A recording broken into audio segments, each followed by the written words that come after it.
آواز دھیمی، سنجیدہ اور پر اثر۔ کیا آپ نے کبھی سوچا ہے کہ جب انسان کی سانس رک جاتی ہے، جب آنکھیں ہمیشہ کے لیے بند ہو جاتی ہیں، تو اس کے بعد کیا ہوتا ہے؟ کیا واقعی قبر میں سوال جواب ہوتے ہیں؟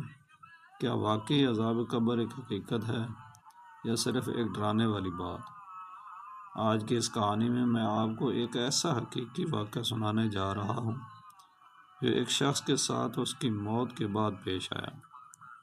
یہ کہانی نہ صرف آپ کے دل کو ہلا دے گی بلکہ آپ کی زندگی بدلنے پر مجبور کر دے گی۔ ایک عام انسان، غیر معمولی انجام۔ یہ کہانی ہے ایک نوجوان کی جس کا نام تھا عمر۔ عمر ایک عام انسان تھا جیسے ہم اور آپ ہیں۔ وہ نماز بھی پڑھتا تھا مگر کبھی کبھی چھوڑ دیتا تھا۔ وہ سچ بھی بولتا تھا مگر کبھی جھوٹ بھی بول لیتا تھا۔ وہ نیک بھی تھا مگر گناہوں سے مکمل بچا ہوا نہیں تھا۔ دنیا کی چمک دمک میں وہ بھی کھو چکا تھا۔ رات دیر تک موبائل، فضول ویڈیوز، گانے اور صبح فجر کی نماز اکثر قضا۔ اسے لگتا تھا ابھی تو وقت ہے تو وہ بعد میں کر لوں گا، اللہ بڑا غفور رحیم ہے۔ لیکن وہ یہ بھول گیا کہ موت کسی کو وقت دے کر نہیں آتی۔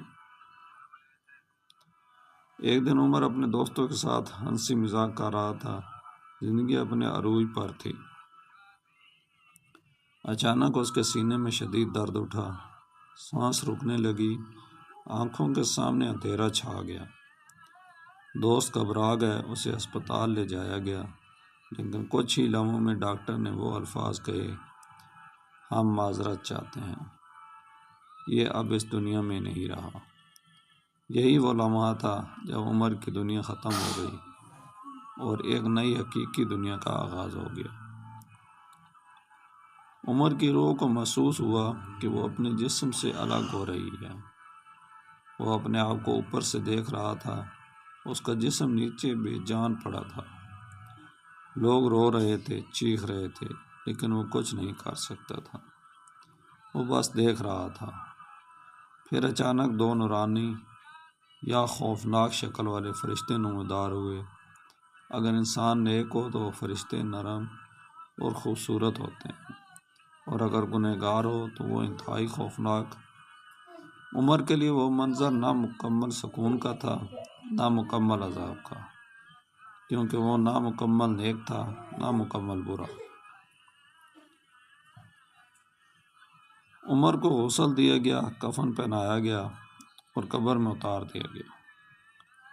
مٹی ڈال دی گئی، سب لوگ چلے گئے، اب وہ اکیلا تھا۔ اندھیرا، خاموشی اور صرف وہ۔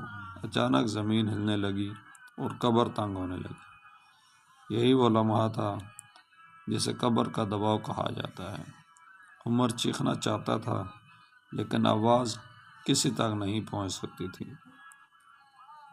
پھر اچانک دو فرشتے ظاہر ہوئے۔ ان کے نام تھے منکر اور نکیر۔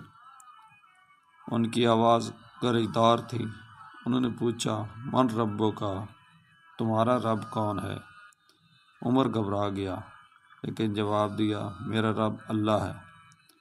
پھر سوال آیا، ما دینوں کا، تمہارا دین کیا ہے؟ عمر نے کہا، اسلام۔ پھر آخری سوال، ما کنت تقول فی ھذا الرجل، تم اس شخص کے بارے میں کیا کہتے تھے؟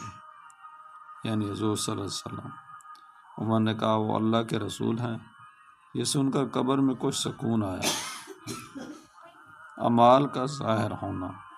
اچانک ایک خوبصورت چہرہ، خوشبو سے مہکتا ہوا شخص ظاہر ہوا۔ عمر نے پوچھا، تم کون ہو؟ اس نے جواب دیا، میں تمہارے نیک اعمال ہوں۔ لیکن ساتھ ہی ایک بدصورت ڈراؤنی شکل بھی ظاہر ہوئی۔ اس نے کہا، اور میں تمہارے گناہ ہوں۔ یہی وہ لمحہ تھا جب عمر کا احساس ہوا کہ دنیا میں جو کچھ بھی کیا وہ سب یہاں سامنے آ چکا ہے۔ عمر کی قبر کبھی کشادہ ہو جاتی، کبھی تنگ۔ جب اس کے نیک اعمال غالب ہوتے تو قبر جنت کے باغ جیسی بن جاتی، اور جب گناہ غالب ہوتے تو قبر جہنم کے گڑھے کی طرح ہو جاتی۔ یہی حقیقت ہے، قبر یا تو جنت کا باغ ہے یا جہنم کا گڑھا۔ عمر کی کہانی ہمیں یہ سکھاتی ہے کہ موت اچانک آتی ہے، قبر کا عذاب حقیقت ہے، سوال جواب لازمی ہیں، اعمال ہی ساتھ جاتے ہیں۔ دنیا کی ہر چیز، مال، دولت، دوست، رشتے، سب یہیں رہ جاتے ہیں، صرف اعمال ساتھ جاتے ہیں۔ اب خود سے سوال کریں، کیا ہم نماز وقت پر پڑھتے ہیں؟ کیا ہم گناہوں سے بچتے ہیں؟ کیا ہم سچی توبہ کرتے ہیں؟ اگر آج ہماری موت آ جائے تو کیا ہم تیار ہیں؟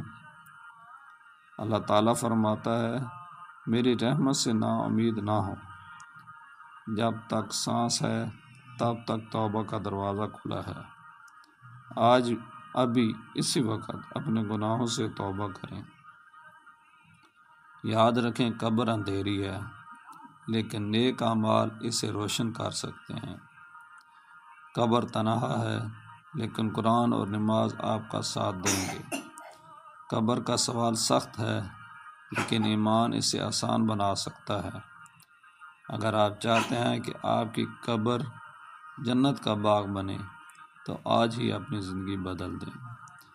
اگر یہ کہانی آپ کے دل کو چھو گئی ہو تو اس ویڈیو کو لائک کریں، شیئر کریں اور چینل کو سبسکرائب کریں، کیونکہ اگلی کہانی آپ کی زندگی بدل سکتی ہے۔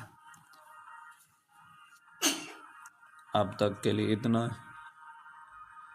ملتے ہیں نیکسٹ ویڈیو میں اگلی ایک سبق آموز کہانی کے ساتھ۔ شکریہ۔